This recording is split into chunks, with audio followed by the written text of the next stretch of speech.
Bonjour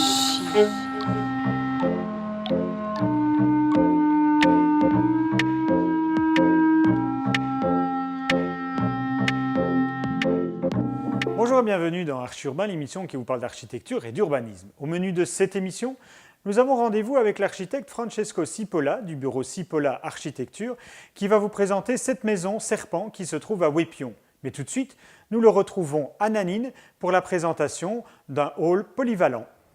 Bonjour Francesco. Bonjour Emma. Comment vas-tu? Très très bien. Nous allons parler de ton architecture ici. Nous sommes à Nanine, Oui. c'est ça? Oui. À ne pas confondre avec Naline, Exactement. qui n'a rien à voir, tu vas me dire. Exactement. Et nous sommes dans la province de Namur, Nous sommes dans la province de Namur et dans la commune de Namur, entité de la ville de Namur. parce que tu es namurois. Parce que je suis namurois. Cipolla Architecture ne se trouve pas pourtant à Namur parce que tu t'es expatrié jusqu'à Bruxelles. Alors effectivement, le bureau est forestois, donc Oui. à Bruxelles, ce qui ne nous empêche pas de continuer à travailler à Namur et proposer des projets namurois, parfois encore à d'autres endroits en Wallonie. Oui. Tu as démarré ta carrière ici. Ici, à Namur, oui. tout à D'accord. Donc tu étais déjà à Bruxelles lorsque tu as gagné le concours d'ici. C'était quoi la demande? C'était de construire une salle polyvalente et une salle de sport pour l'entité de Nanine. On peut y faire quoi dans une salle polyvalente? Des concerts? On peut y faire des concerts, on peut y faire du théâtre, on peut recevoir sa famille pour une fête familiale, on peut jouer à des jeux sportifs non agressifs, dirons-nous, badminton, judo, DJ. on peut faire des soirées DJ, effectivement. Tout ce qui ne serait pas lié à un sport de balle qui, elle, nécessite des dimensions et des caractéristiques différentes. Alors ça, par contre, ça c'était dans la demande du concours, c'était d'arriver à faire une salle de sport. Et donc elle est où la salle de sport? La salle de sport ne s'est pas construite à Nanine, à la fois pour des raisons budgétaires, mais également pour des raisons d'espace. Le bâtiment, tu sais combien de long il fait? 40 mètres de long, je pense. D'accord. On voit derrière nous effectivement que c'est assez brut. Si on se tourne légèrement, on va voir effectivement que voilà, partout tout est apparent, etc. Donc c'est quoi? Pourquoi est-ce que tout est apparent? Alors l'objectif était de fournir un bâtiment qui pourrait traverser le temps et traverser les usages. Et donc le parti est d'essayer de mettre en œuvre dans ce cas-ci des éléments de béton, qu'ils soient blocs, qu'ils soient colonnes préfabriquées, qu'ils soient prémurs, qu'ils soient sols, de la manière la plus fine possible. Et puis de venir apporter de la chaleur au lieu à travers la mise en œuvre de parois de bois assez conséquentes. Et puis par l'usage de la brique, qui est dans une texture brunâtre ici et moirée, rend le bâtiment beaucoup plus chaud. Oui, c'est du matériau brut mais qui est affiné. Voilà. Allez, si je me retourne légèrement et qu'on regarde cette porte qu'on dirait une porte de secours, mais qui ne l'est pas puisque ce sont les loges, on voit l'encadrement qui est totalement prévu, dessiné pour cet emplacement-là. En préparant l'émission, tu me disais c'est un bâtiment structurel. Ça veut dire quoi? Je l'appelle structurel parce qu'il se compose sur base de sa structure.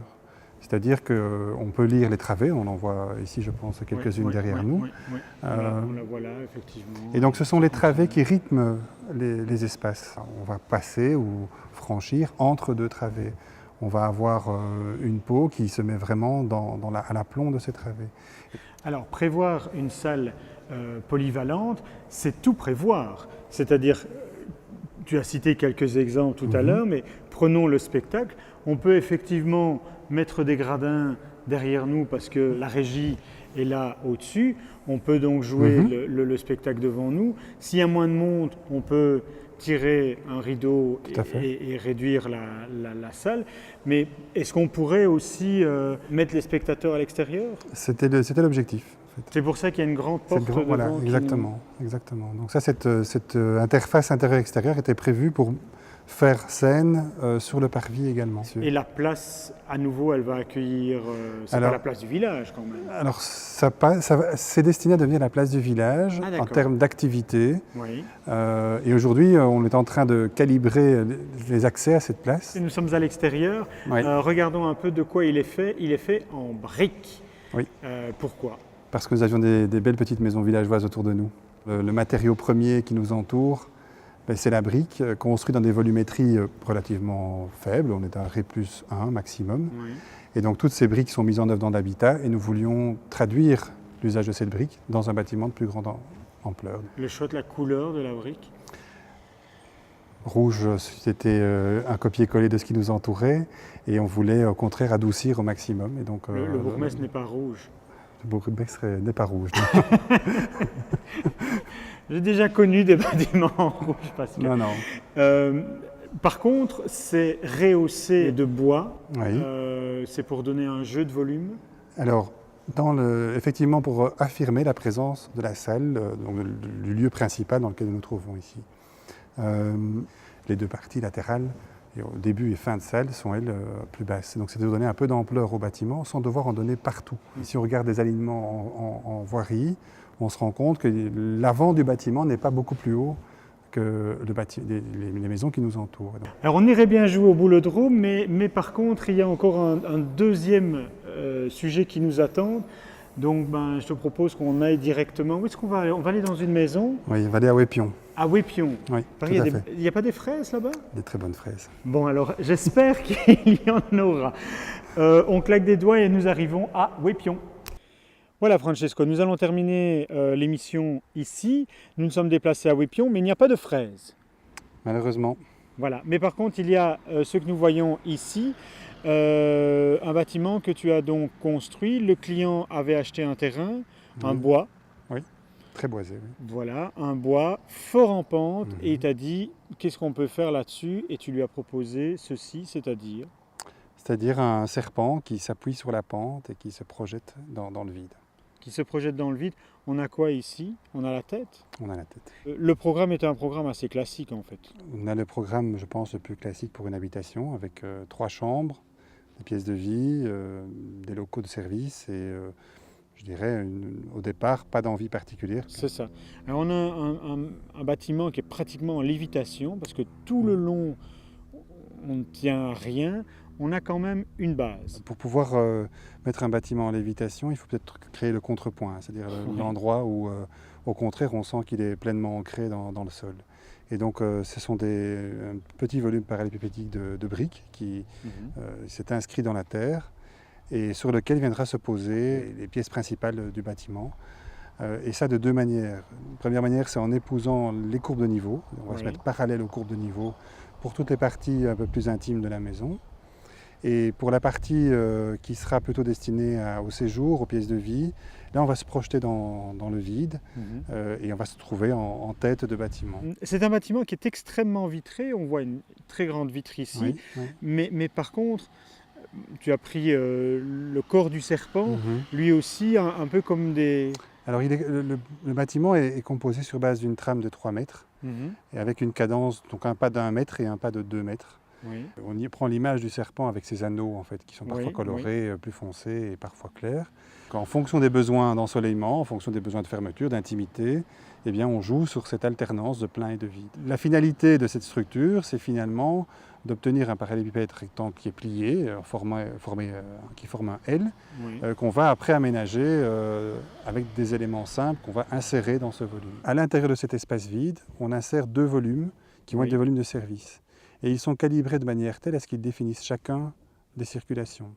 On a une circulation pratiquement à l'est, dont les ouvertures sont assez faibles, et on a une circulation au sud, qui est celle qu'on pourrait apercevoir derrière nous, où là, au contraire, on a une vue complète sur l'intérieur du L, et qui distribue l'ensemble des chambres de la maison.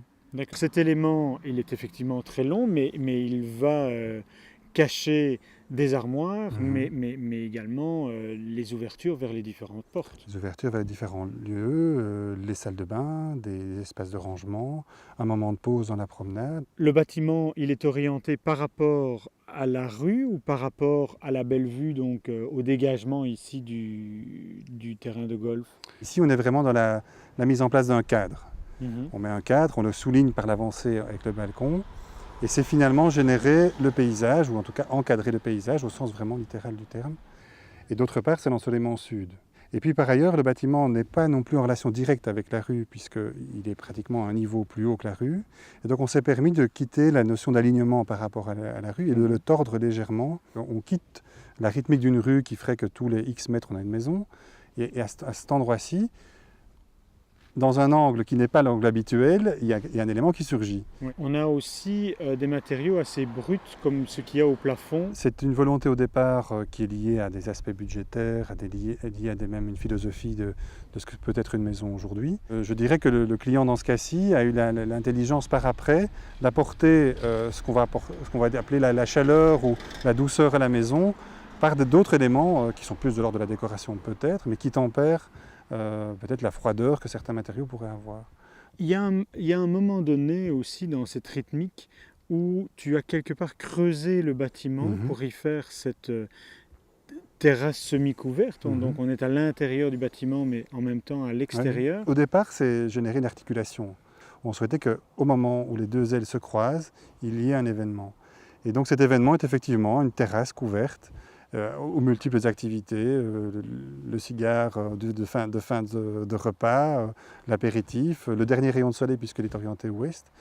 Et donc elle prend effectivement parfois la place du salon alors qu'elle en a le quart de la surface. Bon Francesco, est-ce que tu aurais un mot de la fin à dire sur cette émission? Alors, le mot de la fin, merci de m'avoir permis de présenter 2 projets. Merci beaucoup. Voilà. Bon, merci à toi aussi de t'être déplacé et de m'avoir donné toutes ces explications. J'espère que tu m'appelleras pour d'autres projets, donc pour d'autres émissions.